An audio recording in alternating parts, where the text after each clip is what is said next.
Hey, what is up guys? So we're going to be doing a deck profile for the new Mermail deck that I've been playing, and basically I showed it off on the stream a lot of different times, but this is what I would consider it to be more meta. Like if you want this to be more competitive, I would actually play it this way instead of the way I've been basically playing on the stream. These are some other cards that I thought about playing. I tested them out, and well, I mean, you can play 3 land, it's not going to make the deck completely change, but there are other cards you can play that make the deck a little bit more sacky. But personally for me, I just like consistency in the deck, and I've been OTKing like crazy, as you guys have seen. If you guys haven't checked out the video, 3 times in a row I OTK'd people with this deck, and it is absolutely super consistent, I would say, to the point where I would say 50% of the games that I play with this, I have turn 1 OTK, because you have a lot of consistency with Mermail of Greed. But anyways, if you guys don't know how the OTK actually works, I'll put a link down below in that description box. You can go ahead and watch the video, and it's going to be the basic version of the OTK. There's so many different ways to OTK in the deck. Anyways, let's go ahead and jump right into the deck profile. All we need in the TCG is this card, and then this deck is absolutely going to be going off. I don't think it's on the same level as, say, something like Necros at the moment, or say something in the future like Necros.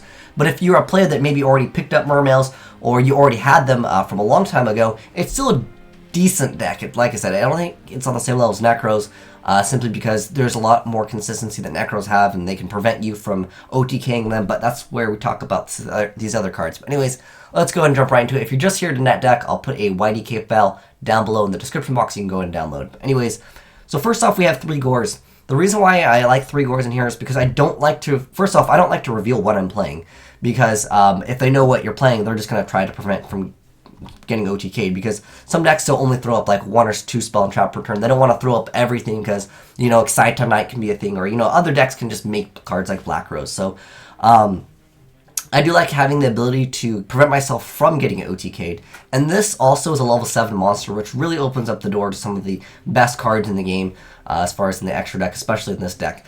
So this prevents you from getting OTK'd, and also prevents you from revealing what you're playing, and that's why I really like Gores.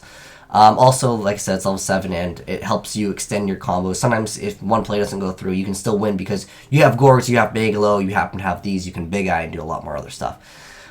So next I'm playing 3 Megalo. It can seem excessive, but because I want this deck to be an explosive deck, I don't really feel Mermails can play the pacing game anymore. Even compared to Burning Abyss, that game can be paced out way long. That deck, that archetype can outpace a lot of stuff. Same thing with Shaddolls. That deck can outpace a lot of other things. So that's why I went with 3 Megalo. And don't worry, you have extra consistency with Mermail of Greed. On the OCG, they were actually maxing out a lot of other things too. In the OCG though, I believe it's Abyss Sphere and Teus that's at different numbers. That might be also why they like the favor the more Megalos. But for the most part, I personally don't mind playing 3 because everything is pretty much water, and it lets you play a little bit more aggressive. And if you happen to have bad hands, well, the Gores prevents you from losing, and all you need to draw is 1 monster, and you can completely go off in this deck. Next up, I play 3 Teus. If I could play more, I totally would, because this card is basically what sets you up for a lot of stuff, because it lets you add a level 4 lower Mermail monster, which usually this, then you go for this, and then you go off from there. But yeah, I just wanted to try to make the deck as explosive as possible, because like I said, I feel like if you play against the meta right now, you can't outpace things. Mermails used to be able to outpace relatively well, because you had Sphere, you had Squalls, but like you have to be really fast now, and that's why I decided to go with 3-3. But next I'm going to play 1 Dragoons, because you can only play 1.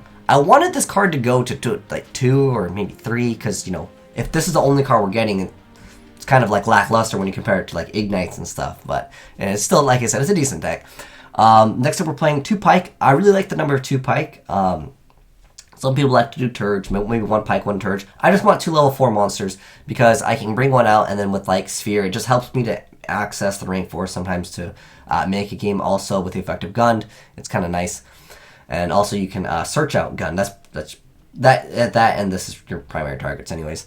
Next we'll play 2 Lin, because if you have to have a bad hand, you just need to stall and you don't have Gores. That can be an option. This can also lead you to more extensive plays. It can also get you out of certain locks. Sometimes people, like what I really hate is the Blader, because once it destroys an opponent's monster by battle and sends it to the graveyard, your opponent can't special summon 5 or higher monsters during their next turn. So what I really like with this, even though the effect will still apply, it lets you at least lend into Pike, and then you can Pike discard this to get rid of this. So it can help you against certain other things, because once this card comes out, like if you can't deal with it, yeah, it can become a problem sometimes, but pretty much you're just going to summon this, and you're just going to be like, okay, I get rid of it, you know? But this card usually ends up dying anyways. Next up, so yeah, we played 2 Pike, 2 Lind, and then I decided to go 2 Gundy or Gund. And then we decided to go with 2 Marksman and then 2 of these. And then for Naxi, I'm playing 3 copies of that. Well, I'm playing 2 Marksman, 2 Infantry. I still like playing 2 of these, even though against Necros it's not the best because they don't really set anything. Occasionally you'll see them play like 1 random breakthrough skill or maybe like a vanities or like a warning, but for the most part you're going to be using this the most, and this is just good against random stuff, and it lets you pop face down monsters, which is really nice. Helps you get in that OTK. Like I said, you can watch the video, explains the basic OTK. We're playing 3 Maxi because this deck, like I said, is designed to be an OTK deck, as you guys have basically seen during live streams and stuff. And I'm playing 1 Diva because it basically is like playing 4 copies of this. Diva is like the best card ever. It really opens up a lot of plays. It also lets you have Armory Arm in access to Armory Arm, so you can get over like other things that you normally can't get over. Sometimes OTK people because of it. But next up, we're playing 3 of the Atlantean Prince. Everything makes this card makes the deck. Though without this, I don't think I'd even want to play the deck anymore. It just doesn't have a chance, and like I said, it makes the deck super consistent. We're basically playing 5 copies of it. Because we're also playing 1-for-1 who gets this card out anyways. We also have Regeki. Most of the time you break the locks, like the Jin lock or Vandy's Emptiness lock. You just go ahead and summon this, and then you send this to the grave. You get to pop the monster, get rid of Vandy's Emptiness, and then maybe you can still OTK them. Maybe you have Dragoons in hand, or maybe you have another play. So this card, it breaks a lot of locks, and it's just an amazing card overall. Playing 3 Maria Greed, you run enough monsters. I think there's, let's see, there's 17, 18, 19, 20, 21 water monsters, and we're also playing 3, so 3 Maria Greed, so you can cycle relatively easy. I like this card. It really just helps you OTK, and like I said, the way that you're going to be successful with this deck is to try to OTK against a lot of the meta, because against the meta, you're going to get outpaced. We're playing 1 Abyss Scaled Mikazuchi. There's 1 that prevents traps, but I like the 1 that prevents spells because I don't like getting Raigeki or Darkhold next turn. And if your play is not going off, and then, yeah, I prefer just having this. I mean, yeah, of course, it can prevent stuff like Mirror Force, because there's 1 that prevents traps, like I said, but the basic OTK does require this card. Playing 3 Mind Crushes, it helps against Necros, because sometimes Necros will end with a blink field, like they'll Vac, and then they'll just draw all their cards, they'll Unicore to add back Valk, so they don't get OTK'd. But if you can Mind Crush and get rid of Valk, it's super easy. The deck has no back row, and Mind Crush is just overall a really good card, just to have that advantage of knowing what the heck your opponent has. Then I'm playing 1 Squall. You can drop this card completely if you want to. It's kind of like a late game card. It can definitely help you out.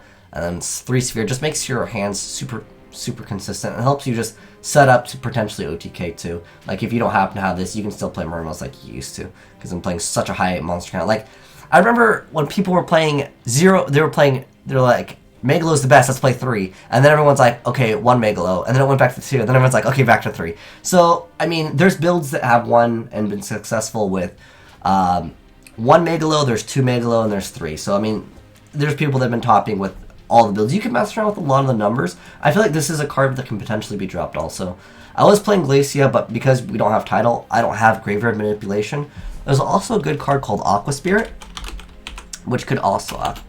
Aqua Spirit, which can also be a great card. I used to love this card, but like I said, the deck favors more OTK, and this doesn't really help you OTK, because most of the time your normal summon needs to be this guy, and then obviously you can summon another one of these, but it's irrelevant because you get to pop a monster anyways through the effect of the Atlantean Prince. So I don't really feel like this card is too necessary, and again, if you're making these cards, you generally are, well, not all the time you're at a disadvantage, but it's just, I hardly even access my extra deck in this deck, because most of the time I'm trying to go for OTK. I was actually trying, hold on, let me show you this really bad version of the deck. This one was a really, well, this is back when Snapchat was legal, but this build was a really bad, don't copy this build, by the way. We were trying out to make the deck specifically only OTK oriented, like I was playing this card and Tree Worm, like, it was really bad. Like I said, don't try this build, but I think that I played the deck enough to understand the matchups. Like against Shaddoll, I really do like Raigeki because Falco resets itself. When you're trying to go for the OTK, they're gonna be like, oh, Falco, come back. So Raigeki is really nice for that. Or like Darkhold can also help that because Falco's effect can only be applied once per turn. Against Shaddoll's, it can be kind of annoying, but Shaddoll's usually, they're gonna have so many cards oriented around OTK. Like basically Shaddoll's, I'm sure some of you guys that have played the game, you notice that they basically have to OTK. They can't play that long grind game anymore because the Burning Abyss, well, Burning Abyss can be beaten by Shaddoll's, but I feel like Shaddolls can beat this deck. Like, they have a better matchup against this deck because of their ability to just be like, oh, I'm going to, like, keep my monster alive, or if you make something from an extra deck, I'm going to completely wreck you. But yeah, this definitely helps out against Shaddolls because obviously it's not such from the extra deck, and Winda does hurt this deck a little bit, but for the most part, you only special summon, like, you're going to special summon the Megalo, and then if you already get rid of the, the Winda, then obviously main phase 2 you can still tribute this card and get a Dragoons, and then from there you can do a lot of other things. But anyways, I don't think we went over the extra deck. Let's go over that real quick. So most of the stuff you don't make, there's Blader, there's Gungnir, there's Black Rose, Deloran. Oh, this is actually Moonlight Rose Dragon. Oh, it's Black Rose Moonlight Dragon. Then we have Deloran, Catastor. The only cards I really end up making in most duels end up being Dragossack and Big Eye. But we got Gaios, Dragossack, 2 Big Eyes. I like 2 Big Eyes. It's really important in my opinion. And then we got 101, Castell, Excited Knight, Dweller, and Cowboy. And then these were other cards I was messing around with. It's all kind of up to you and your player preference. Aqua Snake? Anyways, yeah, so that's the deck profile a lot of you guys have been asking for. And I'm sorry, I forgot that I needed to upload deck profile. I was originally, like I said, I was waiting for this card because I thought, like, on the April 1st list, I was like, oh, for sure, Atlantean Dragoons to 2. They're going to bring back Mermails just a little bit. But they didn't. And if this card still goes, I mean, once this card comes out, if it's like a common, like I said, it's a pretty relatively budget-friendly deck. I think these cards, they've gone down. But like I said, you don't really use them that often. It's pretty much just summon. You literally, all you need is this one card in any water monster, which basically comes down to just having this card, you win game. And you get to pop a monster or a spell and trap, which is awesome. But anyways, thanks for watching, guys. Azneyes signing out. And like I said, oh, if you guys want to understand how the OTK works, or you want to watch me OTK 3 people in a row, go ahead and check the description box below and I'll add some videos. But thanks for watching, guys. Have a great day or night. Azneyes out.